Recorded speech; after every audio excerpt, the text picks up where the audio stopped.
All right, welcome back, YouTube. It's I got my dinner from Bullock's. Also got my Samsung phone. Not like I really need it, but you know, probably the most helpful thing for it is when I start a video, I have a convenient way to look and see what the date and time is. So on that note is 10:17 p.m. March 24th. 2022, and I don't think that's correct.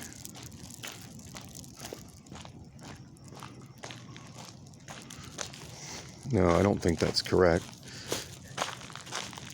Okay, that is correct. It is Thursday, March 24th. It's showing weather on it, and it doesn't look like that had been updated. As it says, it's 79 degrees, and there's no way in hell it's 79 degrees outside right now. It is warmer than it has been. The weather is just really, it's just gotten so much warmer in Phoenix. Like over a radically short period of time. I want to say less than a week. In fact, on the phone I'm recording on right now, the T-Mobile. I really don't know what model phone this is. The funny thing is, different things show the model differently. Like I think something says like Revel 4, REVVL or something like that. Even like brand name. Like I'm not even sure the brand name of the damn thing. Like when I boot it, it has a splash screen that says TCL, but it actually has T-Mobile branding on the back. Which, you know, maybe that's just as far as like what carrier it's you know, locked on. I mean, I haven't really seen that as a thing in a long time, but I do remember back in the day when you'd buy a phone that was would be, you know, before the days of being able to take your phone from one carrier to another, when you would buy a phone and it would be basically hard-coded for one carrier, it would often have the brand of that carrier printed on the phone. I do remember back in the day having, and I'm talking like, you know, 18, 19 years ago, having a couple different Nokia phones that actually had the Cricket logo on it. And I think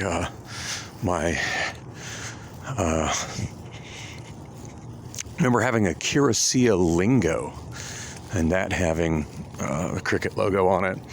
I also remember once upon a time having I believe the brand name was Sony. A Sony phone? It's like Sony Qualcomm. I'm really dating myself there. And it had went through a couple. That was I forget what model phone that was, but at the time I used Sprint, which back then they called it Sprint PCS, and the first Sprint phone that I got was a Sony. It had a little slide-up earpiece, and loved that model so much that I went through 3 of them, and I vividly recall the last time I lost mine. And I think it was just me being really stupid. I think memory serves. I had put the phone on the roof of my taxi while I was getting gas, and then being the airhead that I am, I drove off with the phone on the roof of my car and I went back, couldn't find it, you know, so never to be seen again.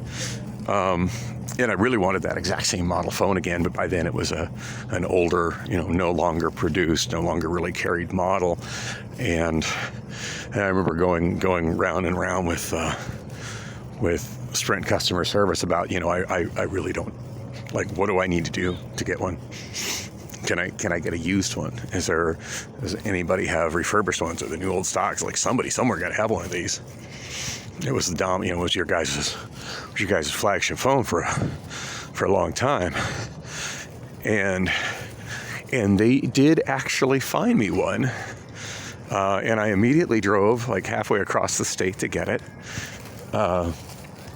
they found a refurbished one. So not a brand new one in the full, like, nice multicolor box, but a refurbished one in a plain brown, smaller cardboard box with no documentation.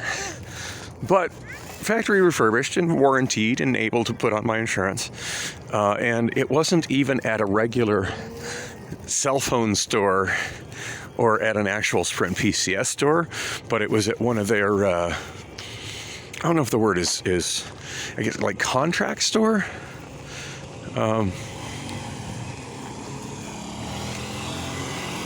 That was interesting. Some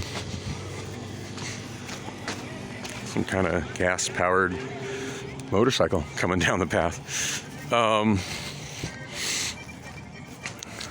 At least it was quiet. I hate loud motorcycles. The noise rattles me. I hear the Mexican music in the background. That's comforting.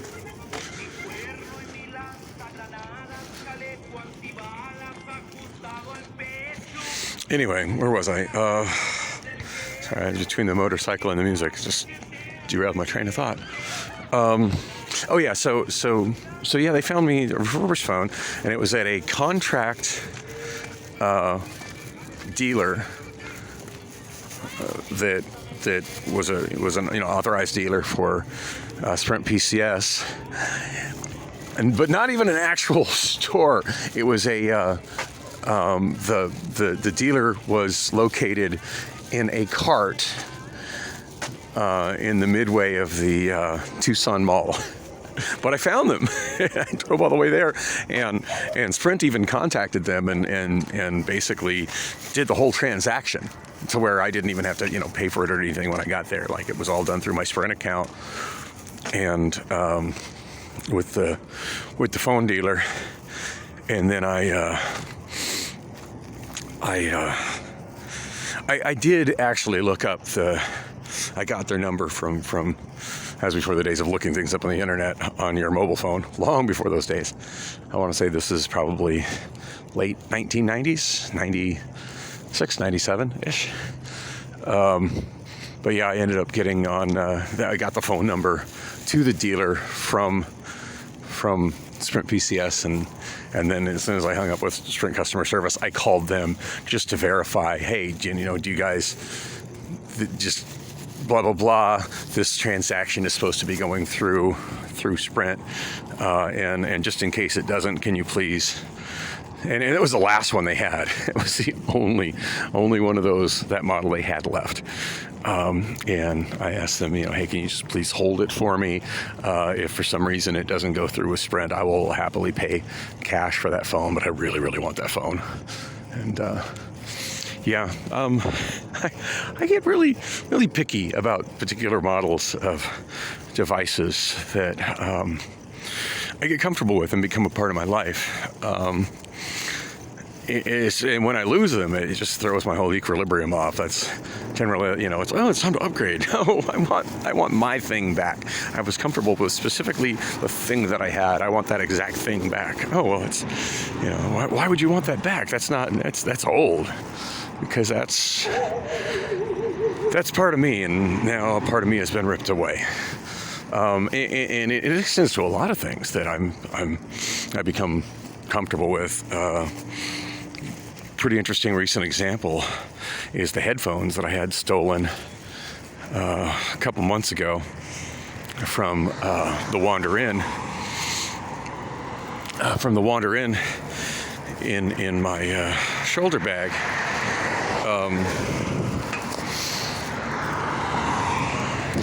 And that one really kind of messed me up, because I didn't know exactly what model headphones they were. I just knew they were older Sennheisers.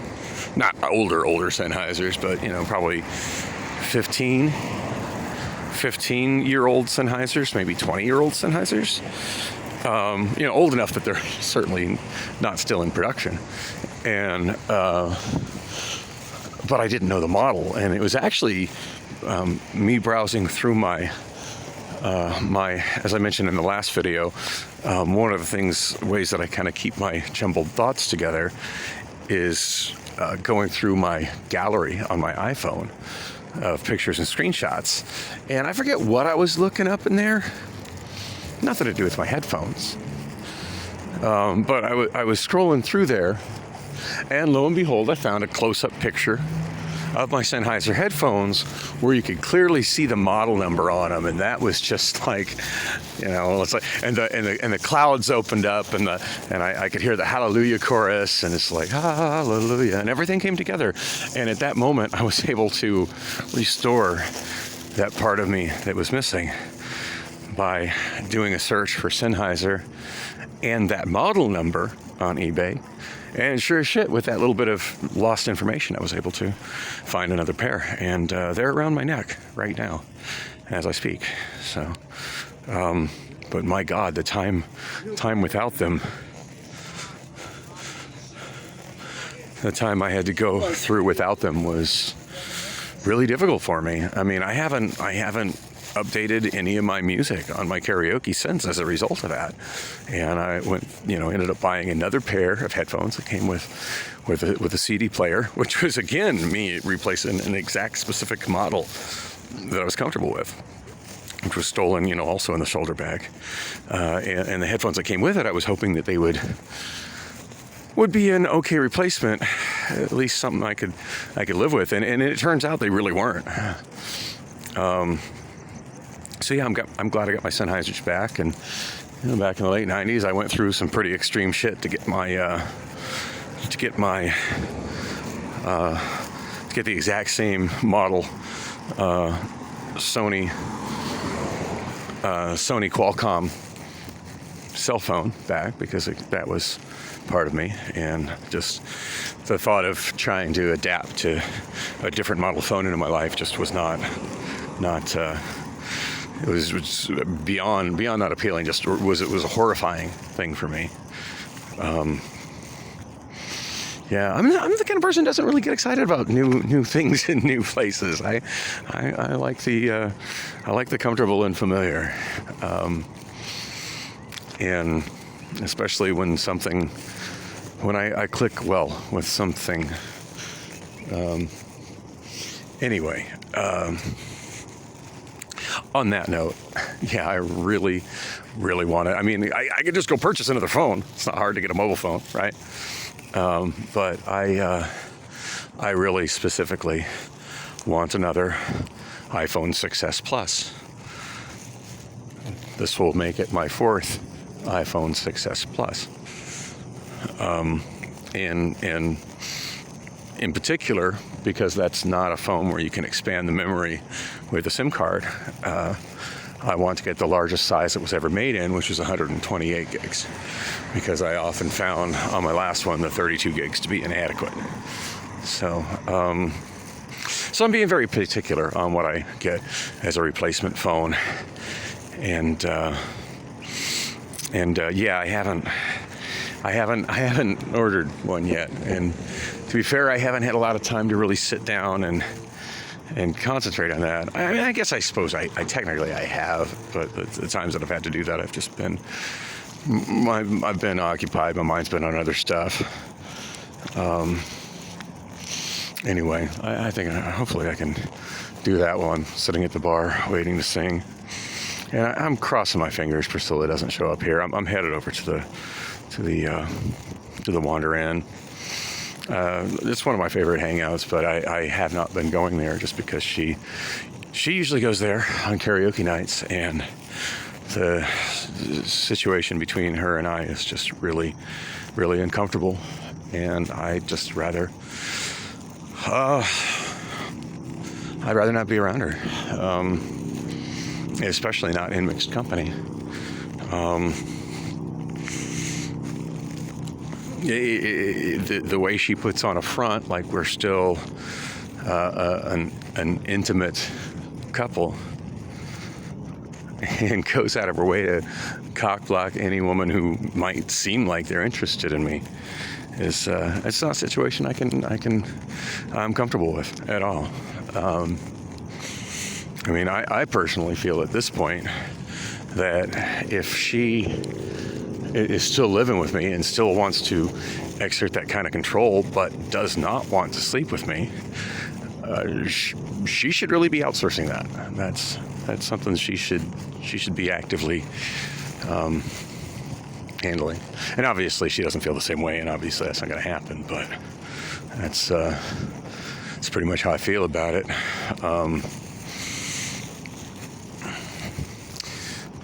Anyway, I was going to explain what happened at Bullock's. I said in the last video, I'd explain it in this video, and I'm pretty darn close to the Wander Inn, and I don't think I'm ready to get into the Bullock's story yet.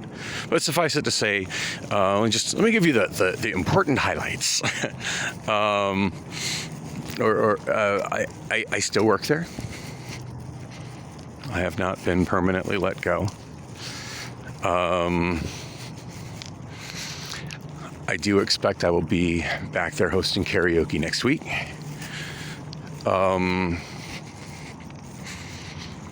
Yeah, that's the important stuff. I don't think I'm emotionally ready to talk about the rest of the stuff right now. The rest of the stuff is pretty damn frustrating. My friend Ray is hosting karaoke there right now. Normally I'd be ecstatic to see Ray in any other context and situation, and I'd go up and talk to him. As it is, I was so upset I didn't even want to talk to him at all, and I ended up having to talk to him because on my way out of the bar, I misplaced my. I lose things. I misplace things. It's a part of who I am. It's part of the struggle of being me. And according to my daughter, it has to do with a deficiency in object permanence due to my mental health. And I'm sure she's right. She's a smart kid, and when she looks things up, she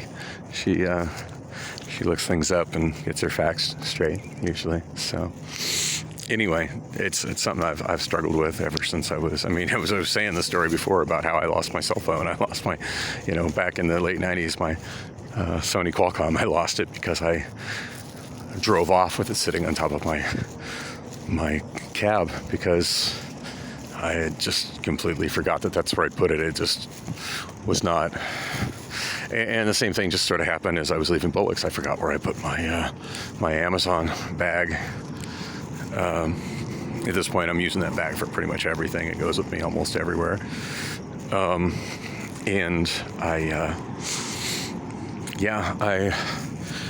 I thought that I had left it in the DJ booth there at, which I don't use as a DJ booth, but that's a separate tragedy. But in the DJ booth at Bullock's, and I didn't, but that's where Ray was. So I had the unfortunate circumstance of going in there and asking if he saw it, and of course he had no idea what I was talking about, and it really felt like he didn't even recognize me, which is kind of fucking with my head because I feel like I've known Ray about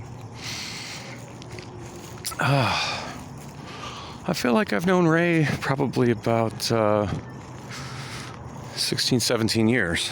So anyway, on that note, I'm at the Wander Inn. I'll wrap this up. Thanks for coming with me on the walk, and I swear I'm going to get a little more into what happened at Bullock's in the next video. It's really going to happen. Or it's not.